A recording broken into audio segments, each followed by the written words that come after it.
This is a question dealing with LeChatlier's principle. If we quickly review that, LeChatlier states that if a system at equilibrium is stressed, the system will seek a new equilibrium in a manner that partially alleviates that stress. The stresses that we will consider are temperature, concentration, and pressure.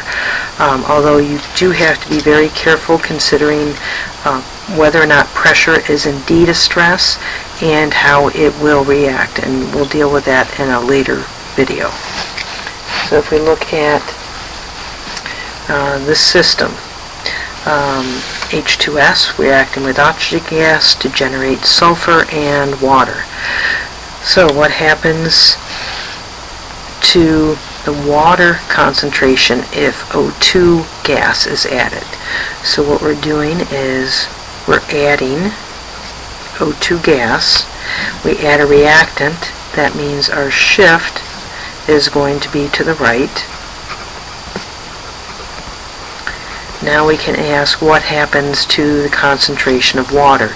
If we shift to the right, we're consuming our reactants, producing some of these products, and therefore water as a product is going to increase in concentration. What happens to the concentration of H2S if oxygen is added? Here again, we're going to add a reagent.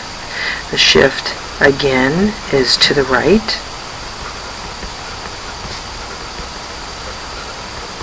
But now we're concerned about what happens to the concentration of one of these reagents. A shift to the right is going to consume reagents, produce products. H2S as a reagent is going to decrease in concentration. What happens to the concentration of oxygen gas if H2S is removed? H2S as a reagent removed, that's a concentration stress. A reagent being removed, to alleviate that stress, we produce more of the reagent, and the equilibrium undergoes a shift to the left. And what happens to the concentration of O2 gas? Well, O2 as a reactant is going to increase in concentration with a shift to the left. Last of all, what happens to the concentration of H2S gas if sulfur is added? Here we're trying to trick you. Sulfur is a solid. The only species that affect equilibrium are those that actually that appear in K.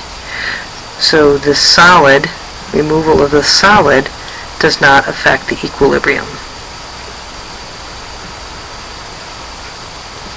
And we can add removal or addition of a solid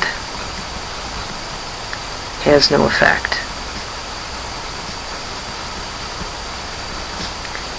I should be careful here to state we can't remove so much sulfur that all of the sulfur is removed. As long as there's some sulfur remaining, there's not going to be any effect on equilibrium. So what happens to the H2S concentration? It's going to be unchanged.